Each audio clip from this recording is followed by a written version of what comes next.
Ha parlato Beppe Marotta e come spesso succede quando parla Marotta bisogna assolutamente approfondire, soprattutto quando l'intervista è così lunga come quella rilasciata alla Gazzetta dello Sport, un'intervista che voglio sintetizzarvi con quelli che secondo me sono i 7 temi principali che sono stati sollevati, con delle polemiche come su Skriniar, delle cose con cui sono d'accordo, ma anche alcune dichiarazioni che non mi tornano proprio del tutto. Quindi ne parliamo in questo nuovo episodio di oggi. Ben ritrovati amiche ed amici passione interisti. Vi chiedo subito un mi piace, se non l'avete ancora fatto iscrizione al canale. Clic sul tasto iscriviti così non vi perdete neanche uno dei nostri aggiornamenti quotidiani e non vi perdete le nostre live reaction in vista di una volata importantissima in campionato. Allora, trovate l'intervista completa sul nostro sito passioneinter.com. Io mi limito, come dicevo, a segnalarvi i temi per me più interessanti, anticipandovi che sono rimasto un pochino sorpreso perché nel leggere l'intervista alcune delle cose dette da Marotta sono di fatto dei pensieri che ho espresso anch'io nei giorni scorsi qui su Passione Inter, come ad esempio sul primo tema, quello relativo allo scudetto. Marotta dice intanto che non avendo le coppe la Juventus è la squadra favorita per il titolo. Io condivido questo voler spostare la pressione anche sulla Juventus che invece sta cercando di smarcarsi in ogni modo. Poi sul fatto che all'Inter comunque si sono sbilanciati parlando apertamente di seconda stella, giustamente risponde che all'Inter bisogna essere ambiziosi, quindi senza sfociare ovviamente nell'arroganza, senza andare a dire siamo i più forti, ma comunque puntando ad obiettivi molto alti. E qui sono d'accordo perché quando si parlava di quarto posto ci si lamentava perché bisognava essere più ambiziosi, ora si parla di scudetto, non bisogna sbilanciarsi, lo si dice. Sono d'accordo io nell'esprimere questo obiettivo, a patto che questo però non diventi poi quello che i media e tanti tifosi definiscono come obbligo di scudetto, perché per me l'Inter non ha l'obbligo di vincere lo scudetto, ma di competere e di fare bene. A tal proposito, poi Marotta dice che tatticamente preferisce essere cacciatore e non lepre oggi, cioè inseguire chi sta davanti per il momento. E se vi ricordate, io dopo Inter Bologna più o meno ho detto lo stesso concetto, nel senso che nell'ambiente Inter mi sembrava di respirare quel clima per cui si facevano punti, ma sempre guardando dietro, sempre stando attenti a guardare quello che accadeva dietro. Non mi è sembrata ancora un Inter e un ambiente Inter pronti a scappare e fare il vuoto. Adesso c'è il Milan davanti e vediamo come se la cavano. Tema numero 2 sollevato sulla rosa. Marotta dice che questa è la rosa dell'Inter più completa da quando c'è lui, che questa è la sua Inter più anche omogenea in tutti i ruoli e allora giustamente il giornalista lo incalza chiedendogli se è completa ed omogenea anche in attacco. È uno dei temi di cui abbiamo parlato spesso. E qui Marotta fa un discorso che anch'io ho fatto dopo la partita col Bologna, ovvero che si parla tanto dell'attacco, giustamente abbiamo dell'apprensione in ottica futura, ma diciamo che al momento comunque l'Inter, dei problemi in attacco non è stato il principale problema, ecco, l'attacco in questo avvio di stagione almeno, perché l'Inter ha segnato in tutte le partite, sono arrivati i gol da più giocatori, da più reparti e, è la squadra che ha segnato di più in campionato. Quindi il problema, semmai, ancora una volta, è che quest'Inter ha preso qualche gol sicuramente evitabile ed è lì, secondo me, il margine di crescita più ampio sul quale lavorare. Non si può pensare di vincere le partite e che per vincere le partite si debba sempre segnare 3 gol. Devi poterti permettere di vincere anche 1-0, quindi evitare gol evitabili. Il terzo tema, secondo me, è un manifesto del marottismo proprio, del suo modo di lavorare, ci dà la dimensione anche delle strategie dell'amministratore delegato che poi si collega anche ad un tema che solleveremo alla fine, sempre in ottica mercato, perché Marotta in sostanza dice, che, se sei alla guida di un grande club, comunque se sei in un grande club che vuole vincere, il monte ingaggi non può mai scendere sotto ad una certa cifra. Dice proprio questo. Tradotto, se vuoi una squadra che vince, non puoi prendere tante scommesse che costano poco, serve comunque una struttura di giocatori forti e già formati, quindi non da formare, che dunque hanno degli ingaggi alti. E qui, secondo me, si capisce molto la filosofia appunto di questo dirigente.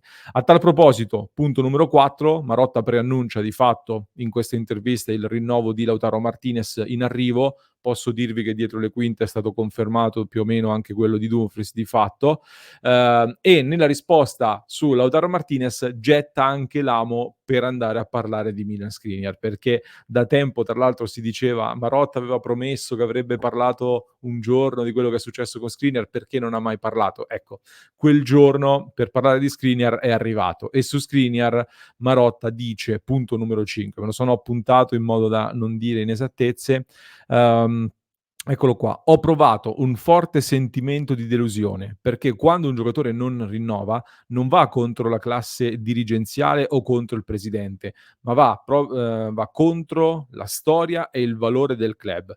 Ha fatto un torto all'Inter e non alle persone. Avrebbe potuto rinnovare, gli abbiamo proposto tante soluzioni, anche quella di fissare una clausola rescissoria che tutelasse sia lui sia le esigenze dell'Inter, ma ha sempre detto di no. Quindi l'Inter diciamo che gli avrebbe proposto, secondo quello che dice Marotta, anche di rinnovare mettendo una clausola rescissoria anche bassa, in modo che per andare al PSG il PSG avesse dovuto pagare qualcosa. Ecco, mettiamola in questa chiave qui. Skriniar comunque qualsiasi proposta l'ha rifiutata. Qui però c'è da prenderla un attimo con cautela, secondo me, questa dichiarazione, nel senso che Skriniar per me ha torto, perché per come sono andate le cose, per quelle che sono state anche le dichiarazioni che Skriniar ha fatto in pubblico, ad un certo punto è evidente che Skriniar ha fatto del doppio gioco o comunque si è tirato indietro e ha lasciato l'Inter in quella situazione. Però, fermo restando che anche per motivi di bilancio era difficile per l'Inter rinnovarlo un anno prima, quindi inevitabilmente si era arrivati in una zona pericolosa a livello contrattuale di contrattazioni.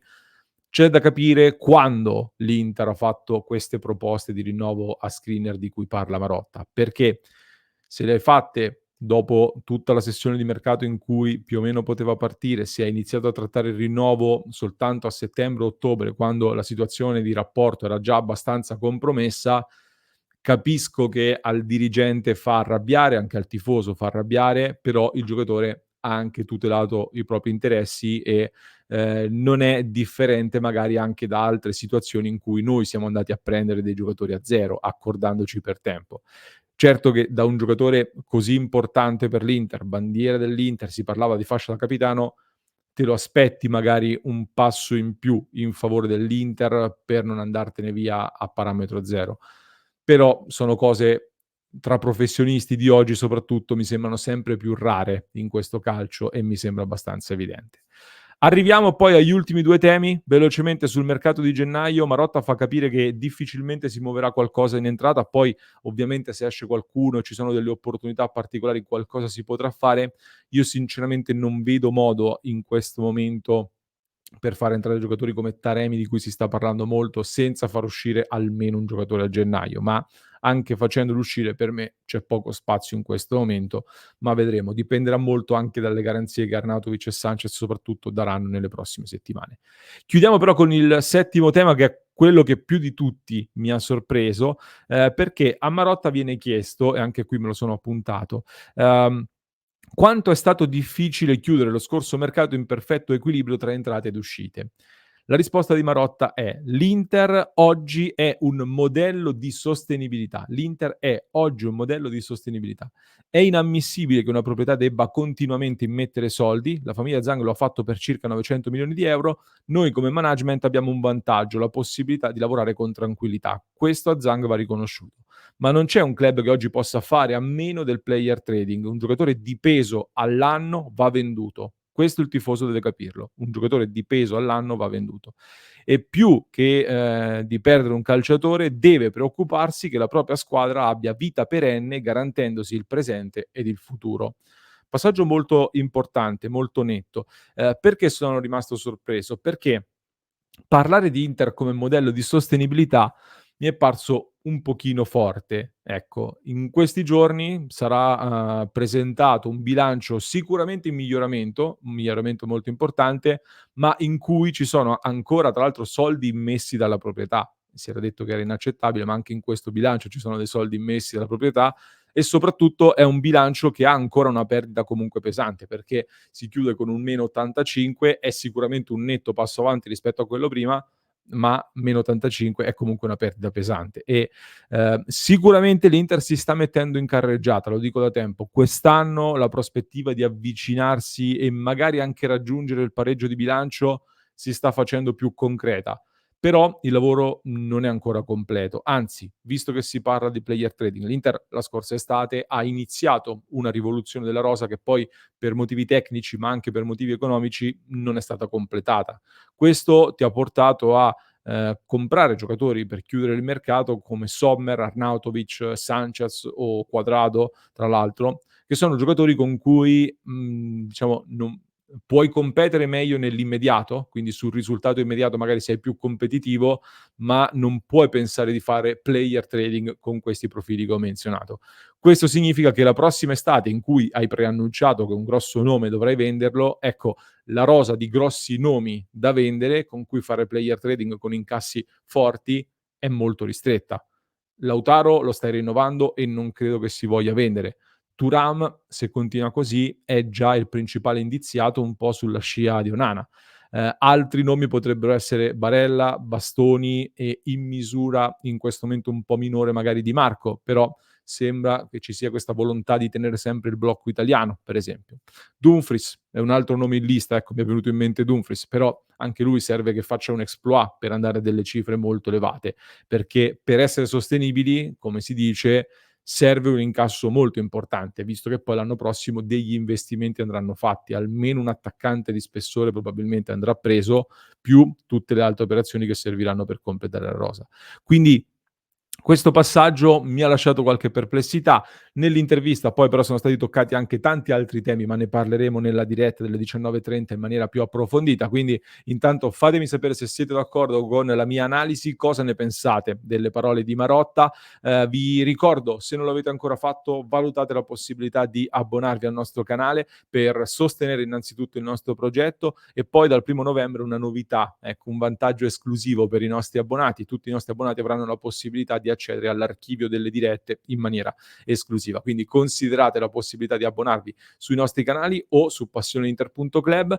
Vi lascio con un altro approfondimento da non perdere che abbiamo pubblicato nelle scorse ore, lo trovate in descrizione per chi ci segue da YouTube, nel primo link in descrizione, scusate, per chi ci segue in podcast, mentre per chi ci segue da YouTube vi basta cliccare qui.